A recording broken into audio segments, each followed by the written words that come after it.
친고죄의 고소입니다. 친고죄의 고소는 양이 상당히 많아요. 그래서 여러분들이 좀 소소하게 준비할 게 많습니다. 절차는 권방기재, 효과는 취포추전입니다.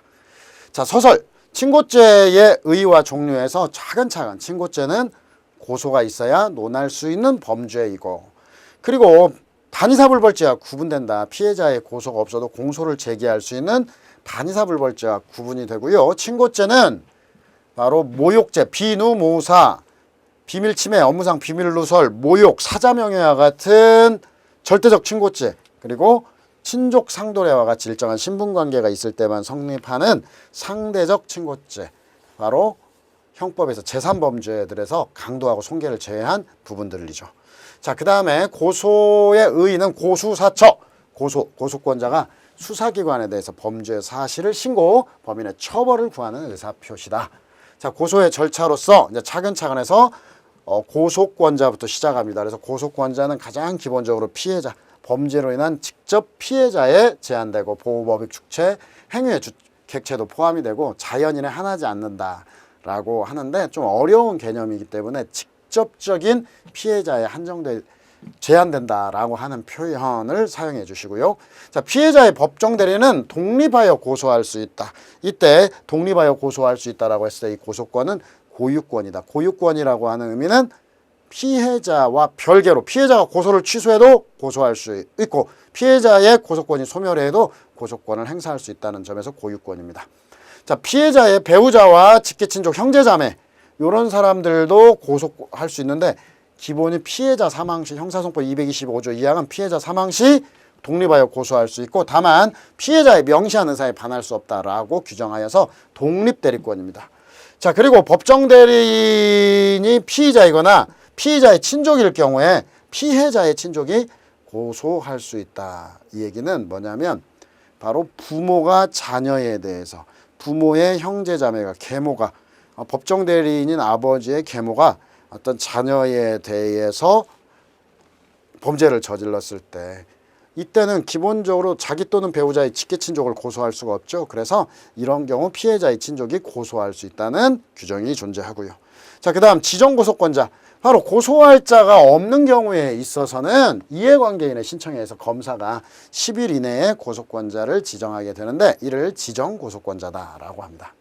자, 그 다음에 고소의 방식, 고소의 방법과 관련해서 방식에서 서면 또는 구술로 검사 또는 사법경찰관에 하여야 하고 향후에는 이제 이 조문들이 조금 변동이 좀 있을 겁니다.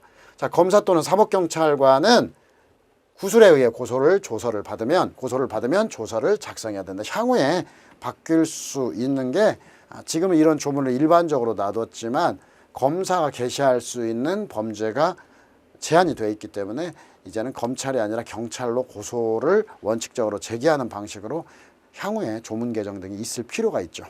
자, 고소의 대리. 자, 고소는 개별 대리가 허용됩니다. 그리고 고소의 대리와 관련해서 유명한 할머니의 고소 사건, 바로 대리인에게는 위임장을 제출한다거나 대리임을 표시할 필요가 없고 대리임이 실질적으로 증명되면 충분하다는 게 우리 판례다.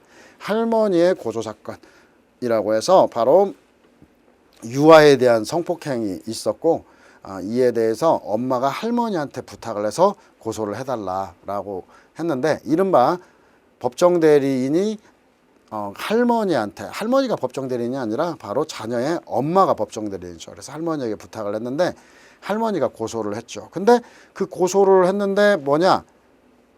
바로 피고인 측에서 할머니는 내가 추행한 사실을 알았잖아 해서 고소기간 도과를 주장합니다.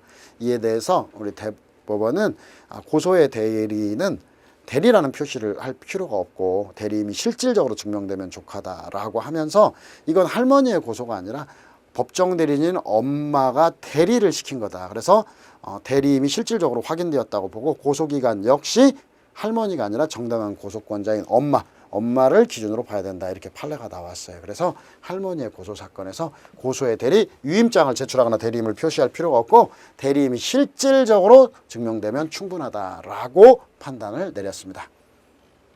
자, 다음 고소의 기간은 범인을 안 날로 6월인데 범인, 정범, 공범 그리고 누구인가 특정 가능한 정도로 알 수 있으면 그때를 기준으로 기산을 하게 되는데요. 다만 230조 1항은 불가항력의 사유가 있으면 예외로 한다. 그래서 불가항력의 사유가 있으면 고소기간에 제외가 되도록 하고 있고요.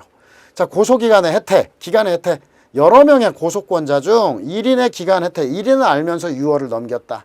그러나 이렇게 넘겼다 하더라도 다른 사람의 고소에는 영향이 없다. 즉 그러한 범죄 사실을 알지 못했다가 추후에 알게 되면 다른 고소권자는 자신이 안 날로부터 6월 내로 고소할 수 있다는 겁니다. 자, 그 다음에 고소기간의 제한, 자기 또는 배우자의 직계 존속에 대해서 고소할 수 없다. 인륜을 생각하는 거죠. 다만 성폭력 범죄, 가정폭력 범죄에는 예외적으로 자기 또는 배우자의 직계 존속을 고소할 수 있다는 특례 규정이 존재합니다.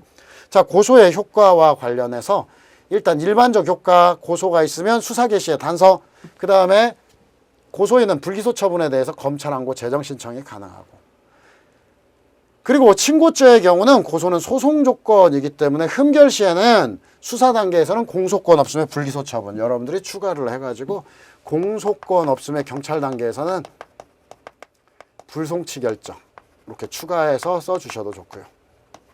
그 다음에 어떤 공소 제기 이후에는 공소기각 판결 사유가 됩니다.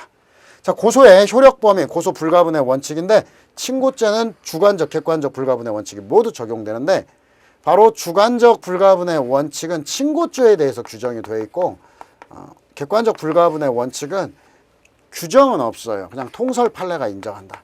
그러다 보니까 객관적 불가분의 원칙은 비친고죄, 친고죄, 반의사불벌죄, 즉시고발 사건 모두가 인정되고 주관적 불가분의 원칙은 친고죄에만 규정되어 있기 때문에 나머지에는 인정되지 않아요. 그래서 반의사불벌죄, 주관적 불가분의 원칙 적용되지 않습니다. 자, 그 다음에 고소하고 나서 공범자 1인에 대해 1심 판결이 선고되어서 더 이상 고소를 취소할 수 없게 됐을 때 1심 판결 선고 전에 다른 공범에 대한 고소 취소는 불가능하다. 그래서 공범 간의 형평성을 고려를 해서 바로 한 명이 처벌받고 나서 고소를 다른 공범에게 고소를 취소함으로써 고소 불가분의 원칙을 깨는 것들을 막기 위한 거다. 그래서 공범자 1인에 대한 판결이 선고되어 버리면 다른 공범자에는 고소를 취소할 수 없고 고소를 취소해도 효력이 없다는 게 우리 판례입니다. 자, 그 다음에 이제 고소 취소와 포기. 고소 취소는 가능하고 재고소가 금지가 되죠. 1심 선고 전까지 고소 취소 가능, 재고소가 금지. 반면에 고소 포기와 관련해서는 명문의 규정이 없기 때문에 우리 판례는 명문 규정이 없는 한 자유처분할 수 없고 그래서 고소 포기는 허용되지 않는다는 입장입니다.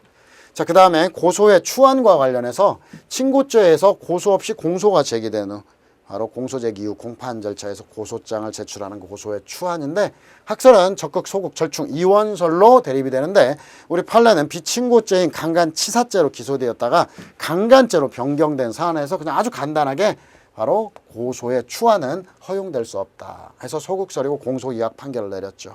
이건 몇백 년 된 이론입니다. 근대 소송법의 기본이기 때문에 소송 조건은 소송의 개시 유지 발전을 위한 전제 조건, 이렇게 명칭을 잡고 약속하는 이상 일시라도 불비 갖추어지지 않으면 무효이고 하자는 추안되지 않는다라고 하는 이론을 바탕으로 근데 각국의 소송법을 만든 겁니다. 그래서 그냥 외워 쓰시면 되겠고요.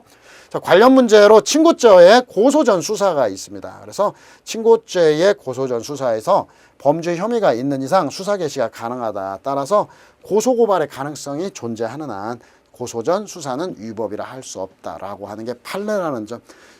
고소와 관련한 단문이기 때문에 친고죄의 고소이기 때문에 고소전 수사도 이렇게 아주 간략하게 한 줄, 그리고 여러분들이 생각나는 판례 같은 거 있으면 이렇게 한 줄, 두 줄 정도로 처리해서 기입하면 되겠습니다. 이렇게 해서 친고죄의 고소에 관한 단문 마치도록 하겠습니다.